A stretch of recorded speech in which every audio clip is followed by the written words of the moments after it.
అనుదినమన్న శ్రోతలకు మన ప్రభువును రక్షకుడై ఉన్న యేసుక్రీస్తు యొక్క సరిసాటి లేని మహా గొప్ప పరిశుద్ధమైన నామమున దుశ్శుభము నేడు 2025 సంవత్సరము మార్చి మాసము 6వ తారీఖు గురువారం నాటి ధ్యానాంశము. ప్రభు యొక్క కాపుదల. 91వ కీర్తన 6వ వచనమందు, చీకటిలో సంచరించు తెగులునకైనను మధ్యాహ్నమందు పాడు చేయు రోగమునకైనను నీవు భయపడకుందువు.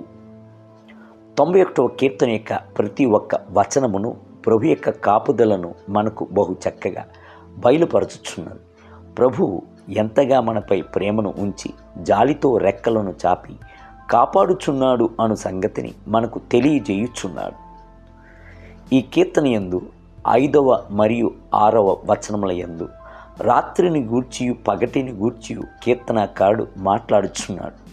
రాత్రి యందు 2 అంశములు జరుగుచున్నాయి.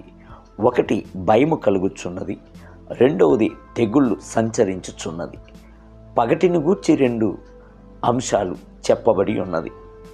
ఎగురుచున్న బాణములు, మధ్యాహ్నమందు పాడు చేయు రోగమునై ఉండుటయే పగటిని గూర్చిన ఆ 2 అంశములు. అయితే ప్రభు పగటిని రాత్రిని కలుగజేసినవాడు. ఆదికాండం 1వ అధ్యాయం 5వ వచనం. పగటికి ఆయన దేవుడై ఉన్నాడు, రాత్రికి ఆయనే దేవుడై ఉన్నాడు. పగటిని మనము ప్రయాసపడుట కొరకును, రాత్రిని మన యొక్క విశ్రాంతి కొరకును కలుగజేసాను. పగటికి సూర్యుని వెలుగును ఉంచెను, రాత్రికి చంద్రుడు నక్షత్రముల వెలుగును ఉంచెను. జీవితం నందు హెచ్చింపబడవలనని కోరుకొనిన యాకోబు రాత్రింబగళ్ళు శ్రమించెను.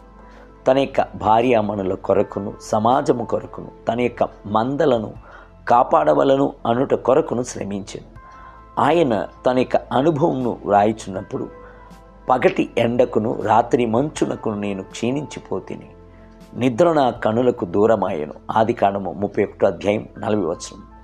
అయితే ప్రభు యాకోబునకు మంచి క్షేమమును ఆరోగ్యమును ఇచ్చి సంతోషముతో తండ్రి ఇంటికి మరలా తిరిగి వచ్చినట్లు సహాయము చేశాను.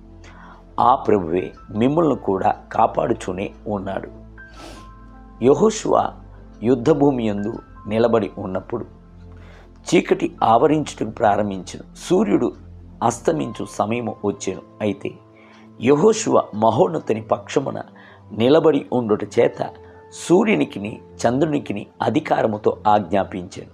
సూర్యుడా, నీవు గిబ్యోనులో నిలువుము, చంద్రుడా, నీవు అయ్యలోనులో నిలువుము అని చెప్పినప్పుడు అలాగనే అవి నిలిచిపోయాను. దేవుని ప్రజలకు ప్రభు గొప్ప విజయమును ఆజ్ఞాపించింది.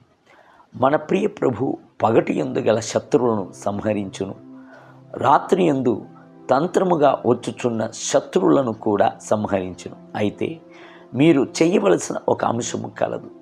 రాత్రింబగళ్ళను ప్రభు యొక్క లేఖన గ్రంథమునందు ధ్యానించుచు ఉండవలెను అనుటయే అది. 1వ కీర్తన 2వ వచనం. ప్రభువే పగటికిని రాత్రికిని దేవుడు. ఆయన సూర్యుడిని సృష్టించెను, చంద్రుని సృష్టించెను. బైబిల్ గ్రంథము సెలవిచ్చుచున్నది, ఆకాశములు దేవుని మహిమను వివరించుచున్నవి, అంతరిక్షము ఆయన చేతి పనిని ప్రచురము చేయుచున్నది. పగటికి పగలు బోధ చేయుచున్నది, రాత్రికి రాత్రి జ్ఞానము తెలుపుచున్నది. 19వ కీర్తన 1 మరియు 2 వచనములు. దేవుని బిడ్డలారా, ప్రభు మీతో కూడా ఉన్నాడు, కావున మీరు కలవరపడనవసరం లేదు. నేటి ధ్యానమునకై పండుకొనినప్పుడు నీవు భయపడవు, నీవు పరుండి సుఖముగా నిద్రించెదు. సామెతల గ్రంథం 3వ అధ్యాయం 24వ వచనం. నేటి వేద పఠనము ఉదయము ద్వితీయోపదేశ కాండము 1 మరియు 2 అధ్యాయములు.